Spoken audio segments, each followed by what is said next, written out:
Good evening, my fellow infected psychopaths. Today, I'll be injecting you with the insanity that is my voice. Let's get started. Damn it! What's wrong? The negative fucking terminal of the power source for the Havoc keeps overheating, and I don't know why. I've been trying to fix it the last 2 days. Have you tried asking people on forums for help? Forums for what? I'm practically the only person that uses flywheel technology for my LEGO guns. There's not a lot of people I can ask for advice, you know. But Marty is madness. There are people who use flywheels and lift guns. Just ask their community for help. Actually, that's not a bad idea. Thanks, Steve. I think I'll try that. Do you Nerf users of Reddit? I'm making a flywheel blaster that is powered by IMR batteries, and was wondering if you could help me out. The negative terminal of the power source seems to be overheating. I don't know how to solve this issue. It's not the IMR batteries that's the issue, considering I use them a lot in my LEGO guns. Please help me out. Much appreciated. Thank you. Oh, already got a message. Okay. Oh my gosh, you're using my batteries, why are you shaking? Whee!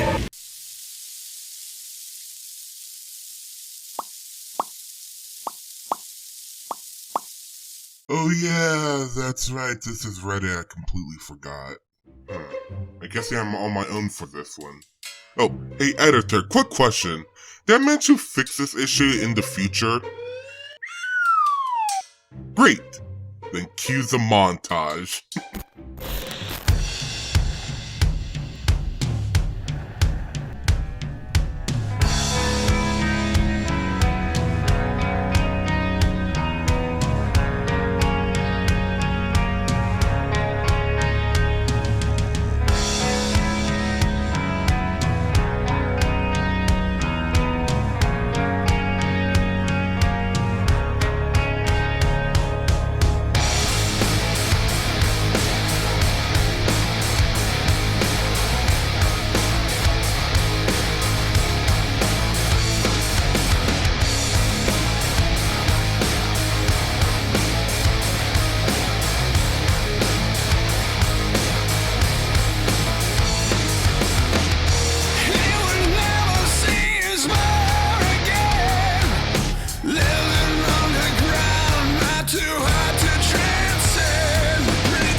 This, my fellow infected psychopaths, is the Havoc Mark II. A redesign and modification to make this gun better, faster, stronger, and deadlier. The biggest issue I had when I was modifying the Havoc was the power source. You see, I used 2 IMR batteries to power both the projectile pusher and the flywheels, as standard with all my electrical powered guns. Last time I was filming the Havoc, I began to notice a major issue. The negative terminal of the power source would begin heating up. Which, in case you don't know, when your batteries start to do that, it can have, severe consequences. So I took Zai old weapon back to my ye old workshop of madness to try to figure out what was wrong. At first I thought the 2 terminals were touching somehow. It turns out that wasn't it. So I was like, okay, maybe one of the wires was acting like a feedback loop, causing short circuiting. Nope, that wasn't it either. This was getting frustrating. I tried so many methods while at the same time failing in the process of trying to fix this. So I became desperate. That's when Steve gave me the lovely suggestion of asking for help on Reddit. So I did, and let's just say the result was less than helpful.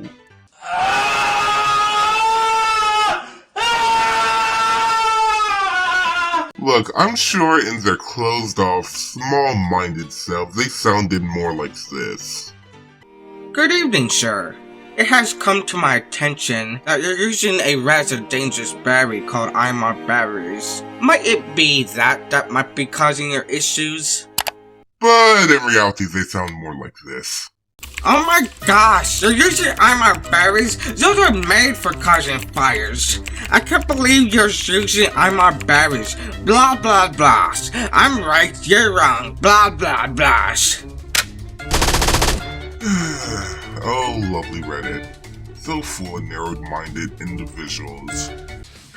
Look, I hate to break this to you, but IMR berries are only dangerous if you don't use them properly. IMRs are only hazard if you don't use the precautions, such as, say, if you don't use a BMS board. IMR berries could potentially become dangerous if I was using the berries for a more complex circuitry and don't take the proper measures, but I'm not, I'm just using it to power some motors. IMR berries could potentially become dangerous if the berry was compromised or damaged somehow. Another problem with your guys' argument is a lot of IMR berries packs are more common than you think.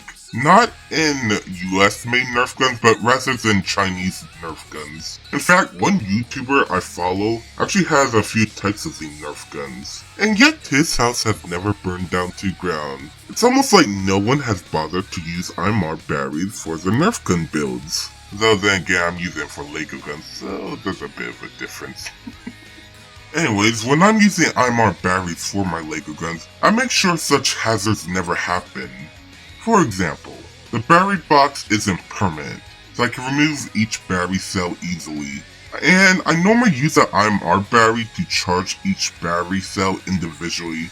Not to mention, even though I use standard IMR berries, if you really wanted to play it safe, you can use a much safer brands. Like even before I use standard IMR berries that I harvested from tool berry packs, I used to use Demon Fire berries, but I'm sure there are other brands that you can use that are a lot more safer. The point is, IMR berries aren't that dangerous if you know what you're doing. Think of IMR berries kind of like fire. Yeah, you can use it to burn down your house and it might accidentally catch yourself on fire, but if you use the right precaution and know how to handle it, you can use it to create rather than destroy. Okay, now that that side tangent is over, back to how I fixed the issue. After many failed attempts, I had a slight hunch. Epiphany, if you will. What if, hear me out, what if it wasn't the wiring, but the flywheel motors? To test this here, I got a few extra flywheel motors that I had on hand, and Gator clipped them to the power source of the Havoc. It turns out my theory was right. Somehow, the magnetic wiring within the motors must have got damaged or compromised somehow. This was really strange considering I used the same brand of motors in my Elite pistol. I don't know, maybe I got a bad batch, or maybe it was user error, or maybe it could have even been both. Either way, the issue will finally fix. I won't go into too much detail on how the gun works since it's the same Havoc with a few extra features, but if you really want to know how the gun works, then I highly recommend checking out the Mark 1 of the Havoc. Link in description of course, make sure to check it out. The new version of the Havoc has a new secondary gun permanently attached to it. Originally I was going to attach the Shell Eater shotgun to the new Havoc, but I didn't really like how the weapon looked, due to the second pair of flywheels making the barrel longer. So I came up with this design. The secondary gun still uses the same principles as the Shell Eaters, but the design has been altered a bit. The only downside of the change is that the secondary gun is permanent, so you can't really detach it and use it freely like my other one, unfortunately. On bright side, the gun does do its job, especially when I want to shoot Steve. The gun also has some cosmetic changes as well.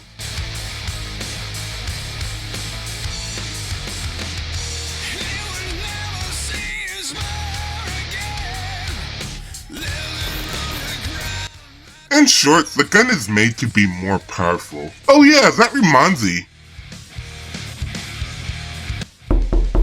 Oh, Steve, guess what you be doing today?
distance is 20 to 23 feet or 6.096 to 7.0104 meters. Secondary gun distance is 11 feet or 3.3528 meters. And that's all the time we have today for this class of Arsenal. Make sure to tune in for my next project where I show you a new pistol that I've been working on. Make sure to like and subscribe. Also hit or shoot the notification bell. Also be sure to check out my social media pages, link in description of course. Until next time, see you later you psychopaths.